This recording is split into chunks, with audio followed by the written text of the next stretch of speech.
என்னையே என் மனதையே சாட்சியாக நான் காண்பது என்பது எப்படி புரிந்து கொள்வது அப்படிங்கிறது இன்றைக்கான கேள்வி.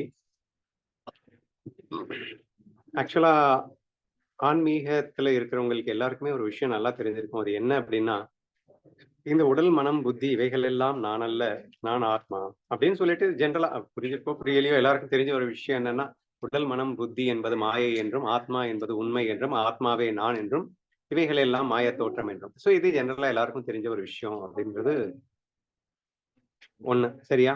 ஆனா ஆக்சுவலா நம்ம அனுபவம் எப்படி இருக்கு அப்படின்னா, இது தியரிட்டிக்கலா எல்லாருக்கும் தெரிஞ்ச உண்மை. பட் நம்ம அனுபவம் எப்படி இருக்கு அப்படின்னு சொன்னா, எய்தர் நம்ம உடல் நம்ம அனுபவிக்கிறோம், அல்லது நான் என் மனமே அப்படின்னு அனுபவிக்கிறோம், அல்லது புத்தி. சோ இதுக்கு மேல நமக்கு வந்து அனுபவமே கிடையாது இல்லையா? சோ நான் என்ன நினைக்கிறேனோ அதுக்கு ஏத்த மாதிரி எனக்கு ஒரு அனுபவம் கிடைக்குது. அப்படின்னா who is the boss of me அப்படின்னா இந்த மனம் தான் பாஸாக இருக்க முடியும். இன்னும் ஒரு படிக்கு இது வந்து எக்ஸ்ட்ரீம்.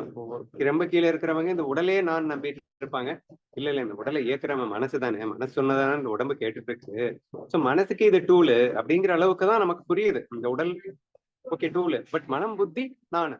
இப்ப மனம் புத்தி தான் நான் அப்படின்னு சொல்லிட்டு தான் நம்ம நினைச்சிட்டு இருக்கோம். ஆனா ஆன்மீக உண்மை மனமும் நீ அல்ல, புத்தியும் நீ அல்ல அப்படிங்கிற ரேஞ்சுக்கு பேசுது அப்படிங்கிறது ஒரு பக்கம் இருக்கட்டும். சரியா? இப்போ இங்க என்ன சொல்லியிருக்கு, உன்னையே நீ இருந்து கவனி அப்படின்னு சொல்றது.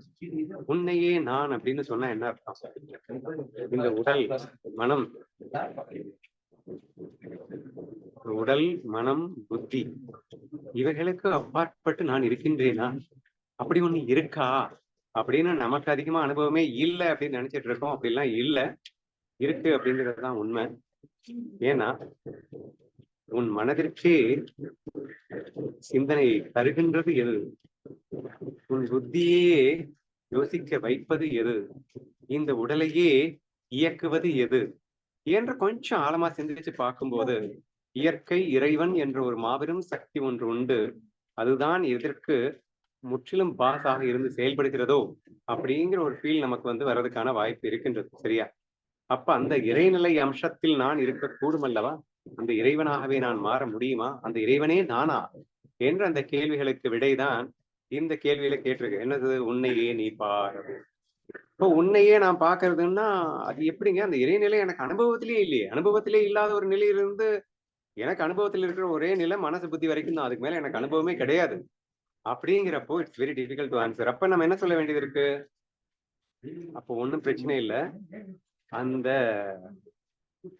இறைவனுடைய குணங்கள் இருக்கு இல்லையா, அந்த இறைவனுடைய குணத்துக்கு பேர் வந்து சாத்வீக குணம்னு பேர். அந்த இறைவனுடைய குணத்தை உன் மனசுல மாத்து. இப்போ உன் மனசே நீன்னு வச்சுக்கோ, பரவாயில்ல. அந்த மனசுல 3 குணங்களை வச்சிருக்கேல, தமோ ரஜோ சாத்விக்னு. நீ நல்லவனாக மாறு அப்படின்னா நற்குணத்தவனாக மாறு. சோ உன் மனதை நீ நற்குணத்தவனாக மாற்றி அமைத்துக் கொள். அதற்கும் என்ன தேவைப்படுது? உன்னையே நீ வாட்ச் பண்ணணும். உன் மனதை நீ கவனித்து அந்த மனதை தமோரஜோ குணங்களிலிருந்து விடுவித்து அதை சாத்விக குணங்களாக நீ மாற்றுவதற்கு முயற்சி செய். அதற்கு என்ன தேவை? உன்னையே நீ கவனிப்பது தேவை. அததான் சாட்சிங்கிறான். சோ என்னையே நான் கவனித்து என்னை நான் சாத்வீகனாக மாற்ற வேண்டும் அப்படின்றல அந்த நிலைக்கு வரும்போதுதான் வேதாந்தம் சொல்லுகின்ற அந்த உண்மையை நாம் சிரவணம் செய்யும் போது அது மரணமாக மாற்றி நிதித்தியாசனத்துக்கு செல்லும் போது இம்மூன்றையும் கடந்து இவற்றிற்கு எல்லாம் பாசாக இருக்கக்கூடிய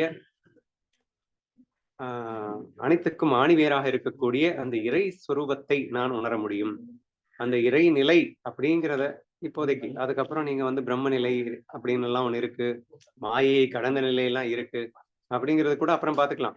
இப்போதைக்கு நான் முயற்சிக்க வேண்டியது என்னன்னா, இந்த ஜீவ நிலையிலிருந்து உன்னை உயர்த்தி கொண்டு அடுத்த நிலை இறைநிலைக்கு செல்ல வேண்டும் என்றால் இந்த உடல், மனம், புத்தி இவைகள் எல்லாம் வெறும் மாயை என்று புரிந்து கொண்டு நீ இருந்தாலே அந்த நிலைக்கு சென்று விடுவாய்.